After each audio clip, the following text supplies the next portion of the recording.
Bonjour, on se retrouve pour un nouveau jeu qui est Typing Pong. Donc c'est un jeu encore une fois sur le site Itch.io, sauf que cette fois-ci, vous pouvez soit le télécharger, vous pouvez aussi jouer dans le navigateur web, donc c'est beaucoup plus simple. Encore une fois, ça a été fait avec Unity. Donc déjà on a un tutoriel pour apprendre les bases, donc c'est pas compliqué. Il suffit à chaque fois d'écrire le mot qui est écrit en dessous en fait. Il y a un truc à savoir aussi, c'est que ce n'est pas case sensitive, donc c'est-à-dire que vous pouvez écrire... Ah mince, je m'étais trompé. Vous n'êtes pas obligé d'écrire les majuscules. Pourquoi pas. Et le but en fait c'est d'écrire le mot qui est en dessous avant que la boule elle touche la bordure, sinon vous perdez. On va faire l'exemple actuellement, bon, on a beaucoup de temps au début, sinon on a perdu. Donc ça c'était le tutoriel, on va faire le vrai jeu directement. Donc on va partir, on va aller dans Game Jam.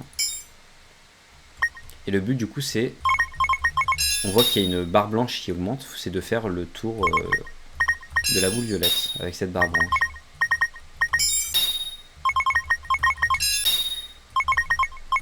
Par ailleurs, ça a l'air d'expliquer en fait comment a été fait le jeu. C'est une histoire en fait que ça raconte. Donc au début, il trouvait son jeu pas fun et assez ennuyant. Puis ensuite, il a créé les sprites. Il a fait les 3D. Bon, ça, je m'y connais pas assez pour savoir ce que c'est. J'ai l'impression que c'est un jeu qui a été fait pour la Game Jam. Donc souvent des jeux qui doivent être faits en seulement quelques jours. Sur un thème très précis.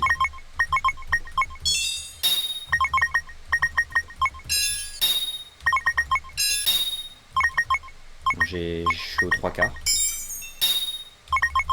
Par ailleurs, si on fait une faute, on n'a pas de pénalité. Simplement, on écrit plus lentement. Donc là, il était sur les finitions du jeu, les playtests, le débugage, améliorer le jeu, redé playtest, un débugage, améliorer le jeu. Hop, c'est comme ça. Et là, j'ai fini. Et du coup, je pense qu'on peut se laisser perdre, sinon ça va durer longtemps. J'ai pas l'impression que la difficulté augmente au fur et à mesure du temps, donc ça peut durer à l'infini. Et là, le jeu a été du coup publié selon le jeu. C'est censé raconter une petite histoire. Ah, ça parle de procrastination du coup. Voilà, donc pour ceux que ça intéresse, le lien est dans la description pour y jouer. C'est un petit jeu sympathique. Ça se joue pendant 5-10 minutes, pas plus. Mais ça vaut le coup. N'hésitez pas à lâcher un petit commentaire pour cette personne. Parce qu'il n'y a qu'une seule personne il y a 2 ans qui a commenté. Et pourtant, il est pas si mal.